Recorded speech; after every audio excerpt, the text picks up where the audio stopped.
Welcome to the February 28th, 2022 meeting of the West Hartford Library Board. My name is Jill Spear and I am Chair of the West Hartford Library Board.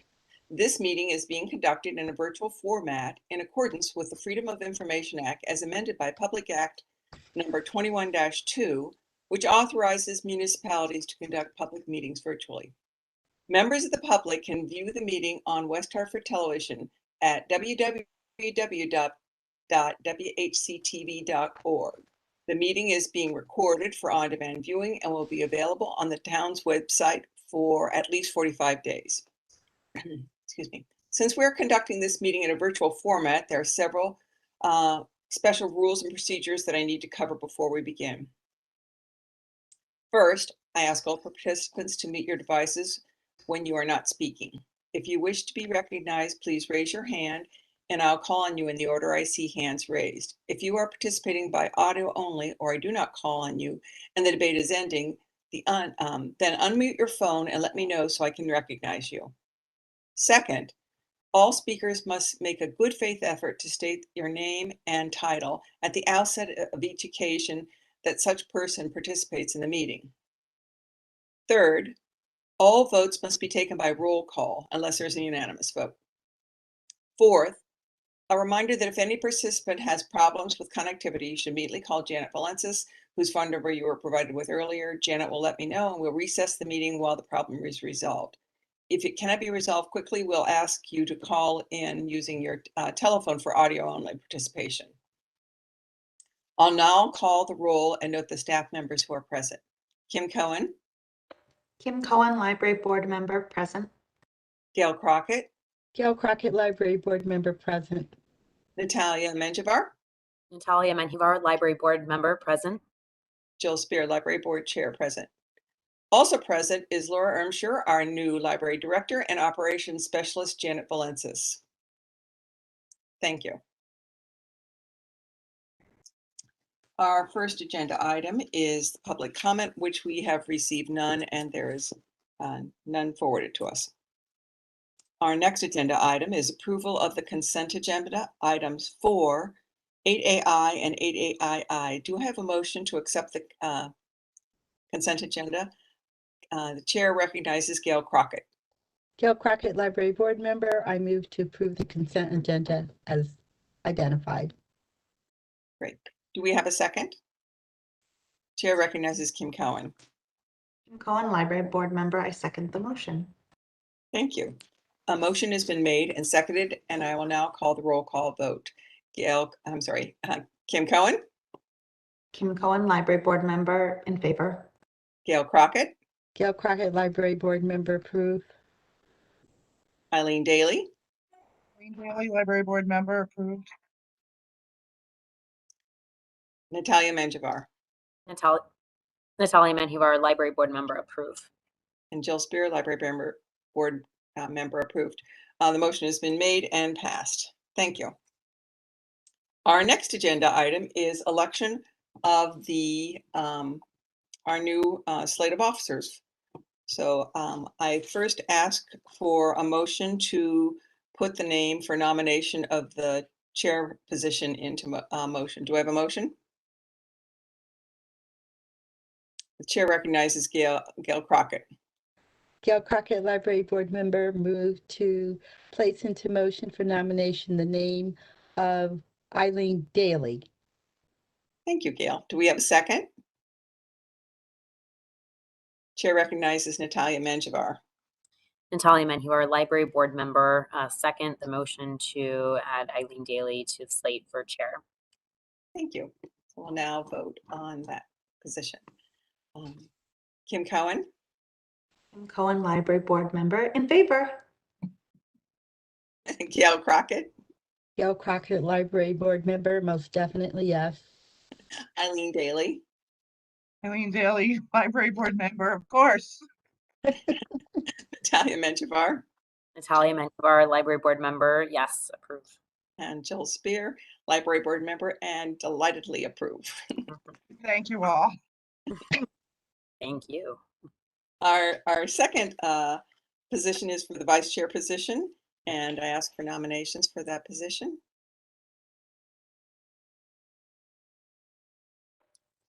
Eileen, Chair recognizes Eileen Daly, sorry. Eileen Daly,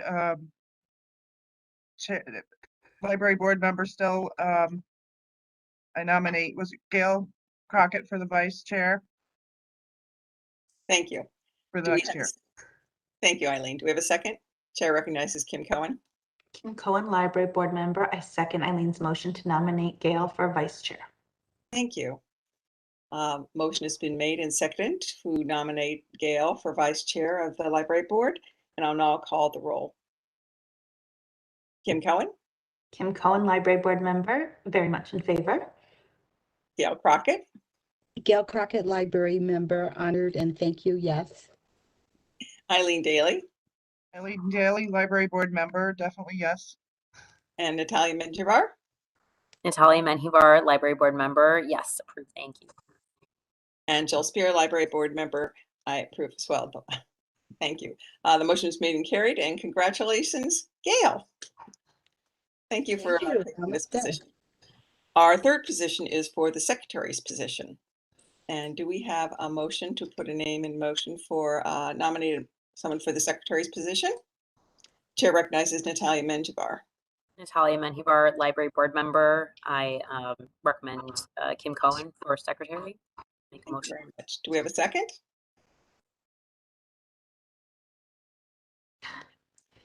Chair recognizes Gail Crockett. Gail Crockett, library board member. I second the nomination. Thank you. Motion is made and seconded to nominate Kim Cohen as secretary of the library board. I'll now call the roll. Kim Cohen, Kim Cohen, library board member. Yes, thanks, guys. Gail Crockett, Gail Crockett, library board member. Sorry, I got choked on my something. Yes to Kim. Eileen Daly, Eileen Daly, library board member, definitely approved. and Natalia Menjivar. Natalia Menjivar, library board member, yes, definitely, thank you. Jill Spear, library board member. Yes, definitely. So congratulations, Kim. All do a fabulous job in new positions. I spoke, Eileen, our new chair, Eileen and I spoke this evening. And what we're going to do is, instead of disrupting the meeting, Eileen would prefer that your positions become official at the end of this meeting, which means Eileen did not have to read the agenda. But Kim, you are not Still off a the chicken at heart. but Kim, at the end of the meeting, the minutes will still be coming to you. Fair enough. And all of us, we would be remiss, Jill, if we didn't thank you for your incredible stewardship over the last many, many years in different capacities. And thank you so much for all your contributions to the library, especially the last few years with the search committee. It's just been a tremendous undertaking, and you have taken it and taken on so much more than it had to be, making it a really incredible role. And you've done a real service for all of us personally and for the library. So we'd be remiss without taking a minute, to note that. So thank you again. Oh, thank you Thank very you. much. Yeah, we all feel that way. You did it with such grace and without complaint. It's quite wonderful. But don't think you're off the hook for some at-large committee work. So There you go. Way to Yeah, go, I Kim. made promises. I made promises, and I'll keep them. I might be slow, but I will keep them. Well, we know how to find you. All right, so moving on. Thank you very much. Our next agenda is, we'll get to old business. And the first agenda item on old business is the new budget for fiscal year 23. And I'd like to have our new library director, Laura. I guess I get to start calling you new because, I mean, you've been here all of 5 weeks, I think a month still counts as new. to give us a report on the budget. Thank you, Jill. Library Director Laura Ermshire. Good evening, everyone. I'm pleased to be here with you. I have to say the last meeting I was at was a bit of a blur, so I'm looking forward to remembering this a little bit more now. So here's where we are for our budget cycle. The town is reviewing and compiling budget submissions that they received from all town departments. The library submitted a budget that was similar to last year, but it included cost increases for payroll. So any salary or wage increases payroll contributions, that sort of thing, were also added to the budget, as well as funding for a vacant position that was unfunded this current fiscal year. Carol and I met with town officials at the end of January. We reviewed the library's budget submission, and overall the town gave us positive feedback for our responsible budget. Next, the acting town manager, Rick Ledwith, will present the town's budget to town council on March 8th. There will be workshops where they will meet with the different departments, and there will be a public hearing on March 16th. Library board members and library supporters are welcome to attend the public hearing or write to town council to support the library's budget. I believe that given our current situation, this puts us in a good position, and I support the budget that we have put forward. Hey, Laura. Questions from the board? Oh, Laura, Chair recognizes Gail Crockett. Gail Crockett, Library Board Member. The budget meeting on March 8th, is that at 7 o'clock?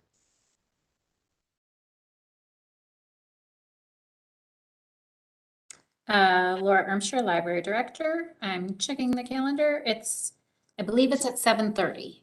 Oh, 7:30, okay. That's In council- according to my printed calendar. I can verify online.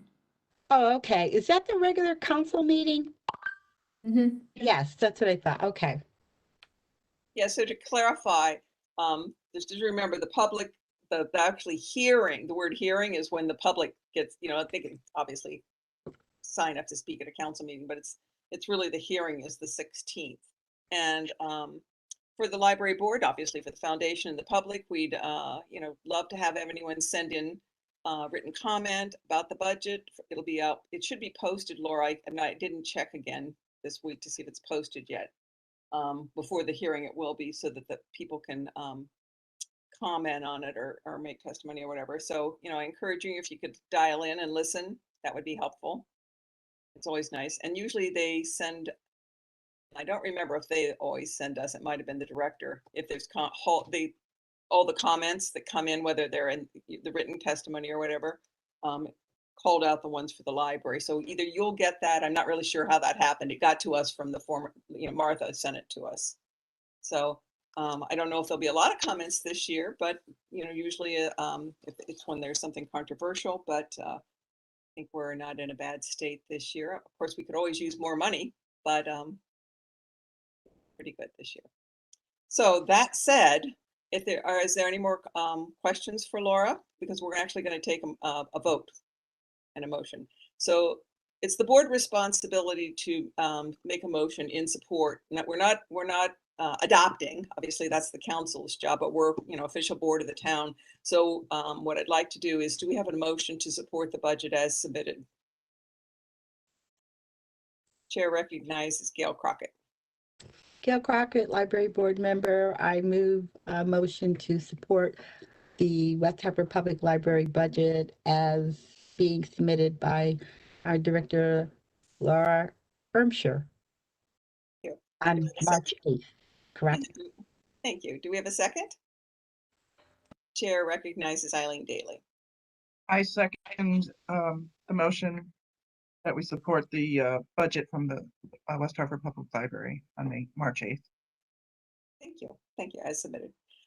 So now let's take a vote on that. So Kim Cohen, Cohen, Library Board Member, approve. Gail Crockett, Gail Crockett, Library Board Member, yes.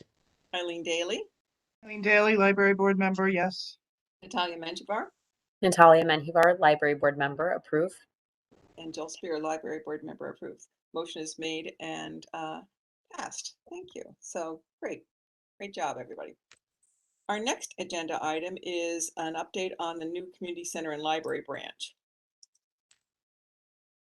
Oh, there we are. So the chair recognizes Laura Ermshire to give us a little update on that. Laura Ermshire, Library Director. So here's an update on the architect selection for the Functional Program Development and Facility Feasibility Study. So the town issued an RFP in last fall, early winter, and 12 firms responded. And the top 5 firms were brought in for interviews over the last 2 weeks. The firms were invited to make a formal presentation to introduce their project team, describe the approach they would take on the project, and highlight similar projects that they have undertaken. The interview team included me representing the library, Helen Rubino Turco, the Director of Leisure and Social Services, Robert Palmer, Director of Plant and Facility Services, Peter Privatera, Director of Financial Services, and Rick Ladwith, Acting Town Manager. The interviews went very well. All 5 firms demonstrated a lot of interest in the project. We're currently waiting on some follow-up information from a few of the firms before we can make a final decision. Once the architect is selected, they'll enter into a contract with the town, and then they'll work on building a timeline for the project. So after that, we'll have a lot more information about how long this is going to take and what the next milestones are. And also, while this is happening, the town's been contacting stakeholders to provide representatives to the advisory committee. And the hope is to convene this group possibly in March to get started on that work. Okay, thank you, Laura. That was wonderful. Questions? I know we're going to have a lot of questions over the years for this, but I'm sure we have some right now. Chair recognizes Gail Crockett. Gail Crockett, Library Board Member. Laura, do you have the names of the 5 firms that you interviewed, or were they published, or if they're about to be published? Like, are they local? Are they out of state?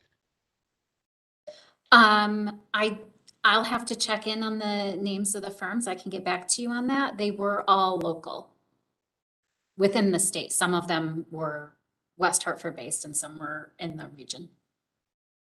Thank you. Other questions?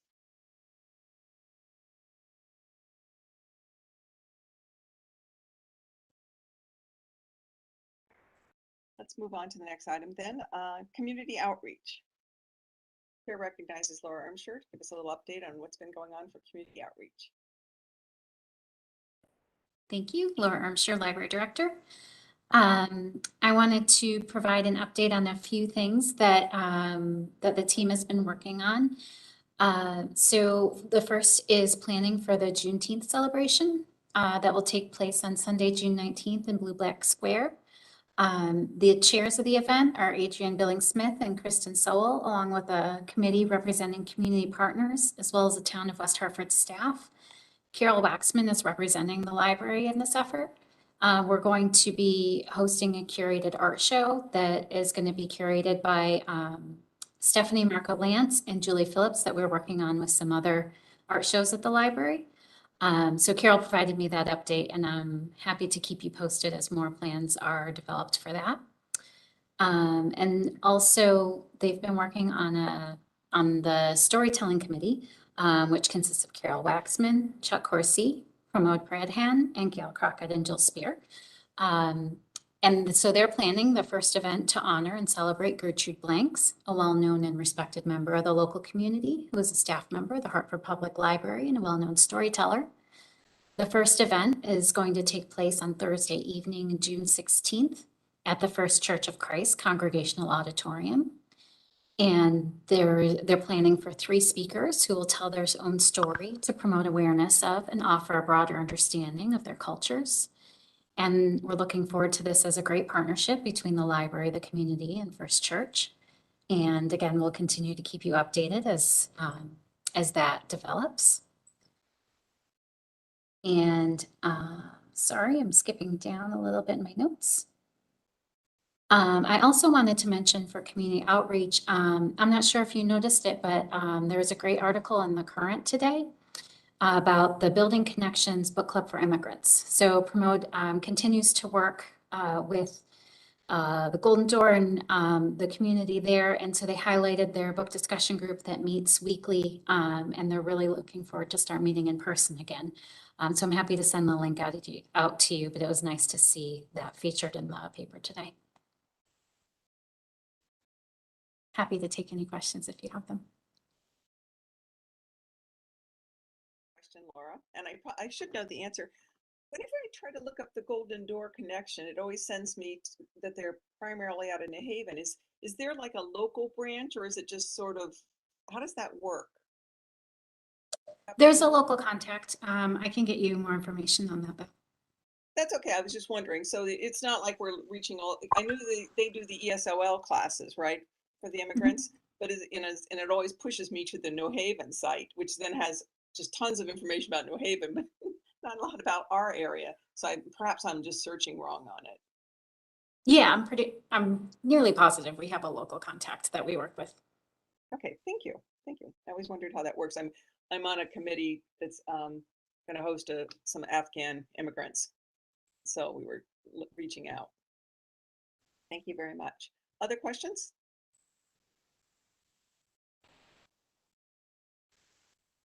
Our next item is staff professional development update from Laura. It recognizes Laura, I'm sure again. Laura Armshire, Library Director. I'm going to give you some background. I'm not sure if any of this has been shared before, so I apologize if it's a repeat, but I want to make sure you know what the staff have been working on.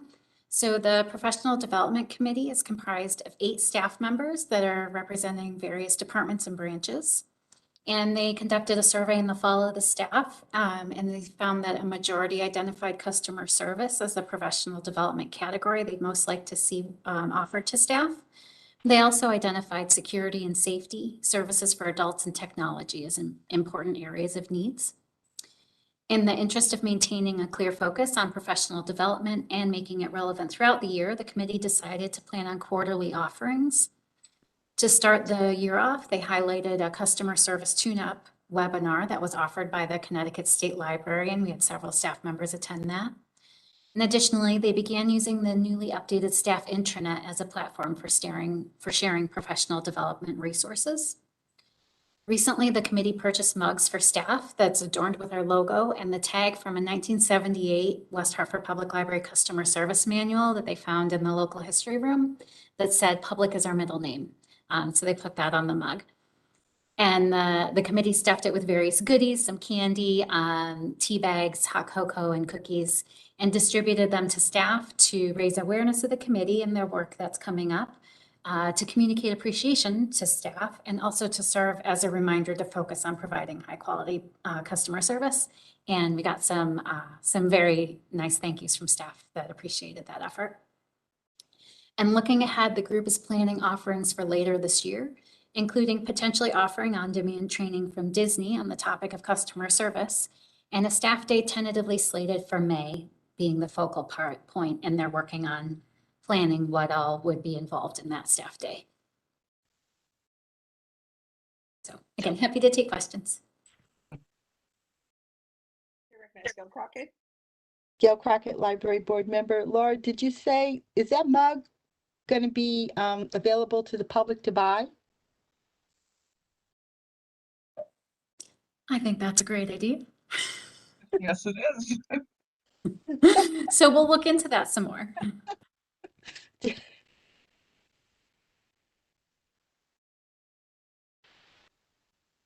Question, Laura. Jill Spear, Library Board. Are the part-time staff? Oh, that's Very nice. cute. Good Oh, size. wow. Is it ceramic or like enameled metal? It's ceramic. It just looks like it's enameled. It's nice and big. I wondered how you got all those Yeah. things in there. That's a good size. So I'm sorry. My question, thank you, Janet. My question is, are the part-time staff able to participate in these trainings as well? Yeah, so Laura Armshire, Library Director, I'm working on that. So there's sometimes a challenge with schedules because a lot of time the part-time staff are scheduled to come in for specific desk shifts. But that's part of what the committee's working on is on-demand trainings that they can take at their own time, and anything that needs to be at a specific time, see how we can schedule that for the staff day. But I'm looking at the budgets and the schedules to make sure that we can get the part-time staff an opportunity to stay up with these trainings, because we feel it's important for everybody working here and delivering public service. Yes, thank you very much. It's as you know, it's something near and dear to my heart. Both the staff training, which I prompted Carol to have that, and we have lots of ideas going forward for some incentives for the staff. So I'm looking forward to working with you on some of those ideas as well, because again, it's a subject near and dear to my heart, especially including the part-time staff, because when we're at full force, that is the majority of our staff. So great, thank you. It's fantastic. Chair recognizes Gail Crockett. I'm sorry, just wanted to double back because it dawned on me Juneteenth would be a great time for us to sell those mugs. I love it. I mean, any opportunity, but I'm just saying, I was thinking, oh, wow, that would be so cool, for the library to be able to earn a little, maybe something from that.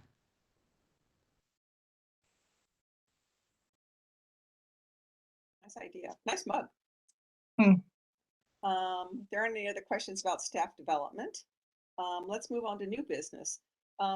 This year, the library board talked about a different way of adding things to our agenda on a repetitive basis. So we're gonna have not only our regular agenda, we'll have certain items all the time, but we'll have some calendared events so that just a reminder to us, to myself, to everybody else, oh, it's March, we should be doing XYZ, or it's October, time to do XYZ, to help us have a little reminder. So I put them under new business for this month, and Eileen, when she's our chair next month, can decide if she wants to move them up to old business, because they'll just be repetitive things.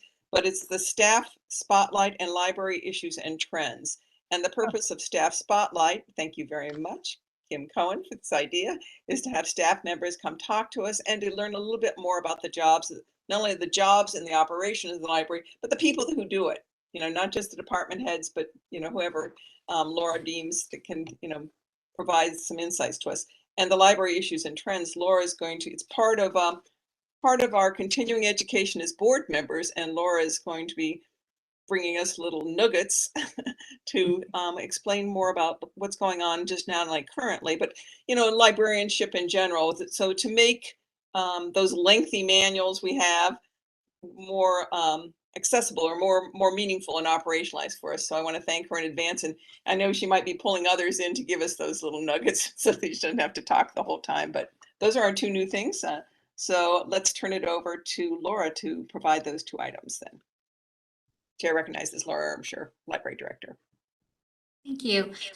Laura Ermshire, Library Director. So I'm going to be working with the staff, as Jill mentioned, to bring them to the meetings to share some. And I think that actually there's times that two of those can be combined because some of the staff might be better experts at some of the various things that we want to be talking with the board about that are the issues and trends.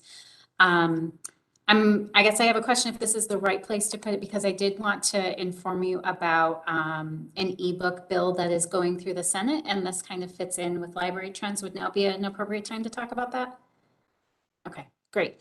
So I wanted to give you some background on ebooks and e-audiobooks that you may be aware of, but just for the context of this conversation.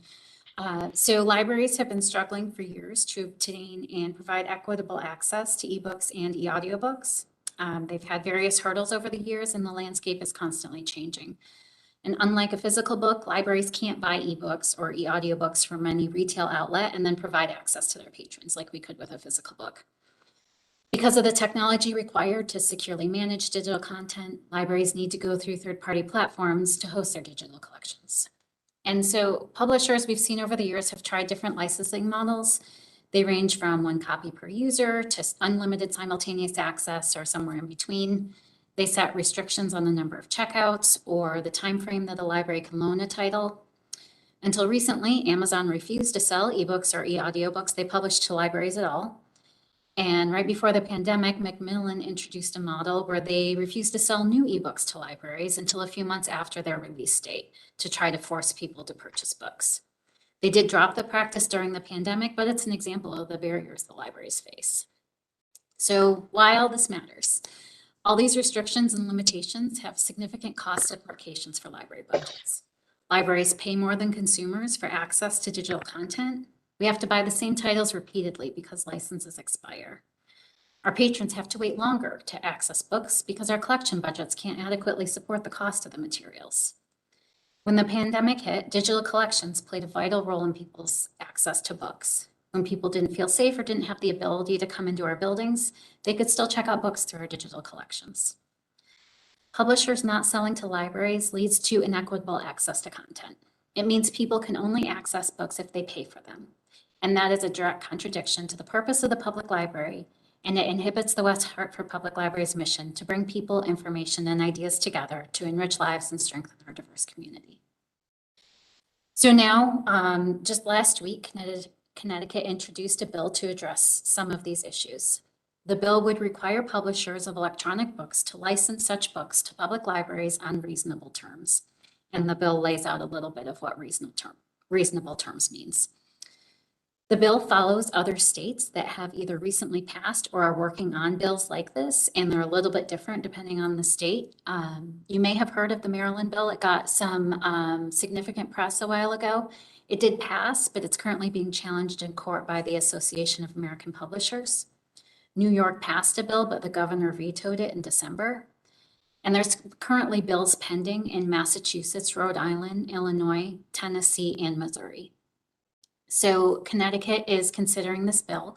Last week, I submitted written testimony to the Planning and Development Committee, along with other library directors in the state and just other people that support this. So I'm asking the board to consider sending a letter in support of this bill. They are taking letters through this Thursday. I'm happy to provide any other information. And also any member of the public is welcome and encouraged to send letters of support. You can direct those to pdtestimony@cga.ct.gov. And I'm, again, happy to take questions, but I think this is a really important issue that is going to be facing libraries for time to come. And this is a significant part of what we're offering and what the public is asking for from libraries. And we need to find a way to make these prices more manageable for libraries. Chair recognizes Kim Cohen. Cohen Library Board Member. Laura, would it be all right for you to share with the board maybe a copy of the testimony you submitted? Just maybe we could use that as some talking points and might assist in us sending in additional letters in support of some of the messaging you already provided. Yes, happy to do so. Comments or questions? Eileen, did you have a, yes, Chair recognizes Eileen Daly. Eileen Daly, Library Board Member. On the email that you gave, would you mind repeating that, please? The email is pdtestimony@cga.ct.gov. Okay, thank you. Laura, if I can ask you, if you don't mind not only providing your testimony as well, but would you mind sending your notes for your of what you told us tonight? Perhaps also, the little committee notes that came out from the state of Connecticut had both a template and then it actually had some dollar amounts as examples, right? Would you mind sending that to us as well, just so we can feel like we're not just parroting what you said, that we hear what you're saying, we're informed ourselves about it. And I really encourage the public who's listening in and all the board members to do this. It's one of the most significant. Talk about the digital divide here. This is a really important issue, not just from a financial point of view, but for access. And it clearly something I've been pretty passionate about and listening to for ebooks. My first Kindle when they first came out. So I hate to say it, it might have been 15 years ago. And Yeah. so it's something I feel that it's unfair practice. And I'm sympathetic to the publishing industry, but this just can't work. And when you see the numbers, the financial differences between when I buy an ebook myself and what the library pays for one copy to hold it for a while, it's hundreds and hundreds of percents. It's not like double the cost, it's way more. It's so Laura, if you can send those things along, it's shocking. It's really, well, maybe that's an exaggeration, but to me, it's just very disappointing. And I hope the public can support it. The one thing I would also ask, Laura, is perhaps you could find out from that committee that's under the, I think it's CLA that's doing it, right? Could we get something in like WeHA or the West Hartford News about this? Because we have a very well-read public here in West Hartford. And I think that, if you're not listening in, you must just assume that if, I can buy a book on Amazon for, I don't know, $11 in an ebook, they must be a lot of people might assume that's what the library is paying and might not know. So I would love to see some articles about this, even if they don't get the test, even if the public doesn't get it in time for Thursday, because I know this came up very quickly, right? The CLA got it just last week, I think. And so at the end of last week, and then they had to get their testimony in. I would think that would be a great thing. And I would call on the library board members to ask you, or I'm calling on you to ask, do you think that's appropriate? I feel like not just informing us, but informing the public is really important. What do you, I would like a dialogue here. So Eileen, what do you think? Oh, I'm all for it. I would have, Laura, you should call Ronnie Newton Right. and, or definitely call her, or email her. And, if she doesn't call you, call her again. I mean, if you guys can write the press release like you usually do, that'll help them get it out there faster, explaining the issue. Chair recognizes Gail Crockett. Gail Crockett, Library Board Member. Laura, what legislative, is this something that has to go before the Legislative Committee, or in which one? And do you know which one, who's chairing it? And has our own West Hartford delegation been made aware of this so they can also put their support behind it, as well as our council members? I mean, I think the more we have from our community supporting you and our endeavors, the better it is. So I was just wondering about the process actually, and which legislative committee is going to be entertaining this? And do we have our own delegation and our council members? Are they aware of it and willing to support it? Yeah, and Laura Armstrong, Library Director. Unfortunately, as Jill mentioned, this is a really quick turnaround, and because I'm still learning all the steps, I'm getting to things as I'm figuring them out. So thank you for that. I am going to send a copy of the letter I sent to our representatives so that they're aware of this too, and I'll certainly send it to Town Council as well. And I spoke with our acting town manager. I'm going to pass it on to Corporation Council so they're aware of our position too.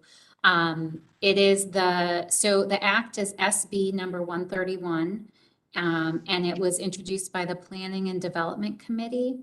The co-sponsors are Senator Steve Cassano and Representative Tom Delnicki. And I have a link that I will also include to the Connecticut Senate page where I have this information. So you'll get that too. Right. So, because if we're going to submit anything in support of it, we want to make sure it gets to the committee that's eventually going to be having the public hearing, and we want to make sure our delegation is there too. And so the public hearing actually happened already. It was last week. So, they are still accepting written testimony through Thursday of this week. So that's why it's challenging that it's such a short turnaround and already missed some of the opportunity to bring people together, but we're still trying to get in written testimony before the window closes. Right. So it's a raised committee bill, which means that it's being prepared for drafting. Yeah, so sorry, this is where I'm unfamiliar with the process. That's okay. So that's why we need to get in our support statements immediately, because how decisions go with the legislature. Everything seems to eventually wind up on the chopping block. But I think our town carries a significant amount of weight up there. That would be great. Thank you for raising that issue, Laura. Okay. Any other questions or comments on that particular item? Nice. Good one to start out with. Laura, did you have any other issues or trends that you wanted to bring to our attention? Not this month. I'll save more for next. Okay. Well, we all have our actions. Thank you for sending us the follow-up item is that you'll send it to us as well as the town, as well as the press releases. So we're all called to arms to do something about this and have our voice heard. For this month, are we doing any staff? Oh, I'm sorry. I didn't receive it. Chair recognizes Gail Crockett. Sorry. Gail Crockett. Laura, how are you doing? Gail, I'm doing great. Great.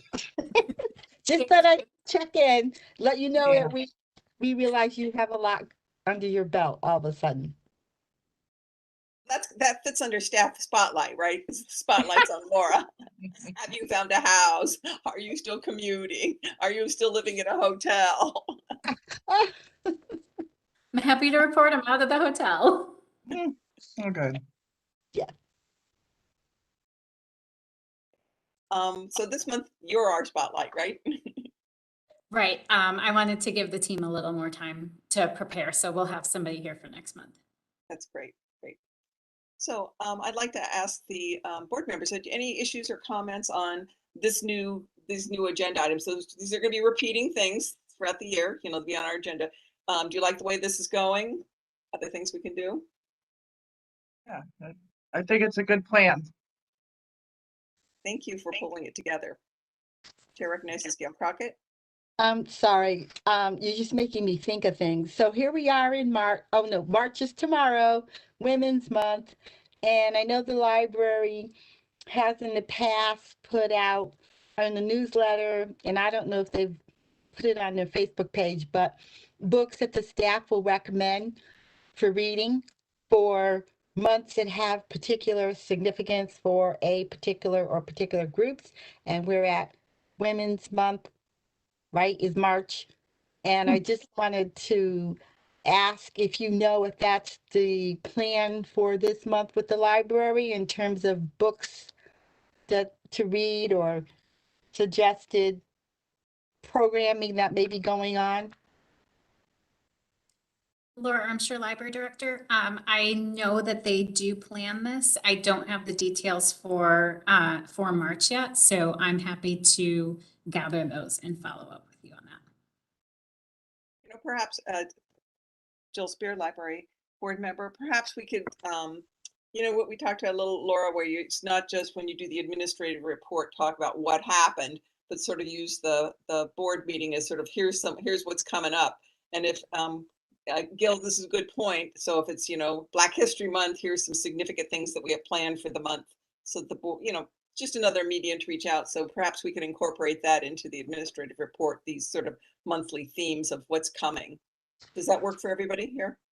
Mhm. Not that she's going to give you a list of every little reading thing that's going to happen. No. She wouldn't do that. The staff would. I just, we have these months coming up that have significant points, different people in town, and I know they look for materials or programs, and often it's with the library or on our Facebook page, or even Ronnie Newton sometimes will showcase what the library is doing for a particular group in a particular month, like a little, and over at the West Hartford Public Library, blah. I'm hoping, thank you, Gail, Jill Spear, Library Board Member. I'm hoping that used to be the old West Hartford News, the printed one that used to get delivered to your house, had a standing thing, had library news as a standing part of was that paper weekly? I can't remember. There were two of them weekly, and there was the Life that was monthly. So one was just here's the kind of highlights of some programs coming up, but they also had a little column where Joe would write, here's some sort of like the trends or what's coming up. And now that we have more people just using the WeHa and whatever, we don't have like we don't have a spotlight in that. There's the business buzz, but there's no library thing. So maybe that's something that would be nice to get in there again. I know a lot of people read those. Yeah, that newspaper is still published and they do deliver it. I think you have to request it.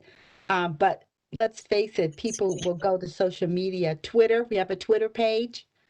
And the library has those. I'm just thinking some of the old things that people. Yeah, but that newspaper you're talking about is still. Yeah, now it's so skinny. It doesn't have any of that stuff anymore. I mean, it's still nice. I think if you give it to them, they put it in there, but if they don't get it. That's how it always was. We wrote our own press releases for the women with Friends of the Library and the foundation. We always just wrote our own and sent it in, and then they would publish it. All right. Well, thank you very much. Our next agenda item, moving on, is the director's report. So this is like Laura tonight. So the chair recognizes Laura to talk about we got the budget. Sorry, current monthly briefing. Sorry, excuse me. Laura Armstrong, Library Director. Thank you, everyone. I did want to take this opportunity to thank Carol Waxman for her excellent work as interim director. Last time I saw you was my first day, and I was still getting a handle on things. And since then, I've really seen the way that she stepped up to run the library, and as she was in the interim role, and I'm grateful to have her as a colleague, and I wanted to recognize her great work. And I also wanted to give a shout out to the staff here. Everyone I've met has been so welcoming and kind and supportive, and I really couldn't ask for a better start. So I have some more updates that I do want to share with you. I thought I'd start first with some of the things I've been working on to settle into this role and kind of give you a glimpse of my last month. I've been meeting with a lot of the staff and learning the details of the library operation. I've had a chance to shadow some of the departments, including circulation and collection services. I ordered my first books for the collection, which was a highlight for me. Last week or later this week, I'm looking forward to my first shift on the reference desk. I've been getting to know the directors of the other town departments, and I've been thinking about how we can collaborate on services. And everyone that I've spoken to has been so complimentary to the library staff. You can really tell how well this institution is valued. I've had some meetings with state organizations. LCI is our local consortium, which is the group of over 30 libraries that we share a catalog with. And also CLC, the Connecticut Library Consortium, which is a group that leverages our combined purchase power to get the best contracts for the library materials. So really just kind of learning what resources that are available to me and to us, and also where we kind of fit in the state. It's been a busy month. It's gone by in a blink, and I've loved every minute of it. So just turning to some more general library updates now, our usage statistics are continuing to grow as we think about things over time and comparing them through the pandemic. Our curbside appointments were up 62% in January from December. We think a lot of that was due to the rising COVID cases and people being reluctant to go in places again. Our physical circulation is up 56% from January of last year. So we're seeing people returning to the library using our collections. And our attendance was up 11% in January from the previous month. And staff are noticing that more people are in the building. It's starting to feel busier here. So we're starting to see more people coming back, and it's really great. Our mask requirements have changed. We've updated them to align with public schools and other town departments. So as of today, masks are no longer required in library buildings for fully vaccinated individuals. The library will continue to require masks for attendees of children's programs that are geared toward children under 5. We're also starting to resume in-person programming. In March, we have several in-person activities planned for kids.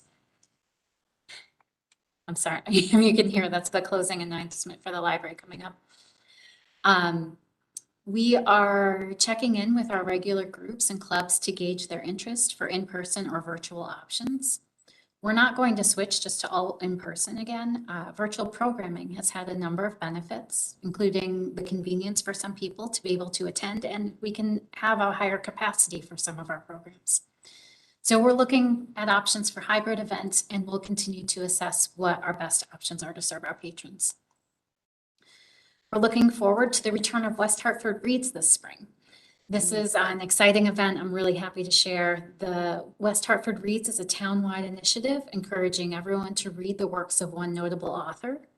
And I'm happy to report that after being rescheduled twice due to the pandemic, we're finally welcoming acclaimed author Gish Jen to West Hartford Town Hall on Wednesday, April 6th at 7 p.m. Leading up to the event, we'll be hosting a series of Gish Jen book discussions in March. The first one is actually tomorrow evening, and it's they're starting with a book with the discussion of her book, Typical American. Our smart lockers at Bishop's Corner continue to be successful. We had 133 locker pickups in January, and about 44% of those happened when the library building was closed.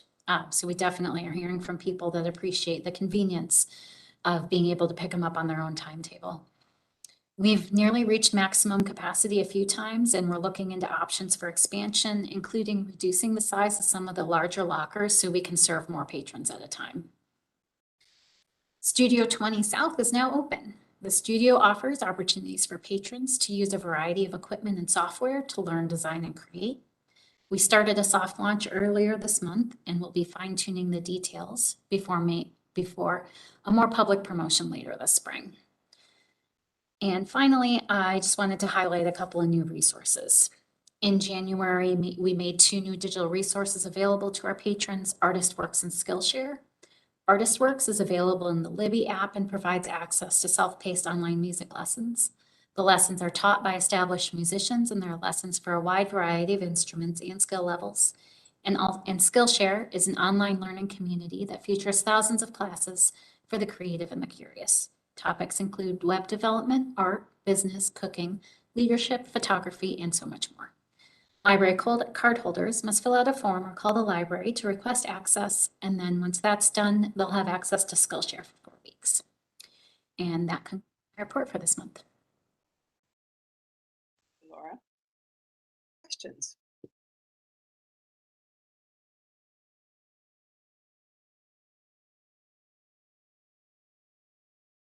All right, seeing no questions, I am looking for a motion. Oh, our next meeting is scheduled for March 28th.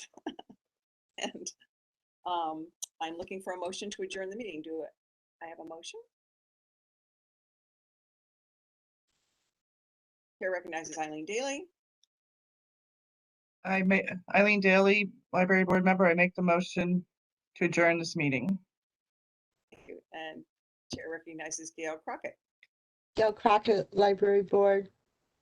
Vice Chair, I move to second the motion to adjourn the meeting. Thank you. Motion's made and seconded to adjourn the meeting. I'll now call the roll. Kim Cohen, Kim Cohen, Library Board Member, in favor of adjournment. Gail Crockett, Gail Crockett, Library Board Member, agree to conclude. Eileen Daly, Eileen Daly, Chair, I agree to end the meeting. and Natalia Menjivar. Natalia Menjivar, library board member, approve. Jill Spear, Library Board Member, approved. Thank you very much, and thank you to all of you who accepted the positions to carry us forward in new officer positions. We'll see you next month when Eileen will be leading the meeting. I will try. You will do fine. Have a good month, you guys. Be in Yes, touch. well, Thank you. I know. bye.